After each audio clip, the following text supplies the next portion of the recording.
With me to be the unpaid intern for Dylan Patel, the founder of Semi-Analysis, an expert in semiconductors, AI, and the infrastructure behind it. So let's see if we can find him. Okay, there he is. Let's see if I can pull him. Why is AI not scary? So I think everyone's scared of AI because they're afraid that like AI is going to take their jobs and, cause this like massive wealth divide and gap. But really, like, AI is doing sort of the opposite. Everyone who's like a blue collar worker was like really screwed over the last, 4 or 5 decades in America. And now you've got AI is making a whole lot more demand for electricians and plumbers and people in construction.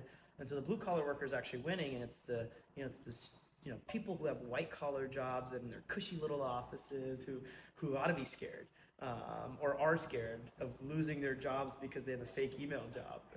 Much like myself. I think they shouldn't be afraid of that. They should be excited that other fellow Americans are going to get to make more money because they have actual things to build, and their job becomes easier because everyone's job seems to be a lot easier with AI now than it was before. And what is your most controversial take? It's pretty like, going back to your first question, why is everyone so pessimistic? I feel like everyone is very pessimistic about like, oh, AI is going to take our jobs and it's going to pollute all the water and the air and all this sort of stuff because people are building data centers and all this. But actually, like, I'm like quite optimistic in that, like, next year AI adoption is going to be huge, and the economy is not going to lose jobs. We're actually going to be gaining jobs. Like, nominal GDP growth will be like 5%, and unemployment will be lower than it is today. And so I think despite all the fears, I actually think AI will lead to people being more fulfilled in their lives because they have jobs in the economy, and the economy is growing,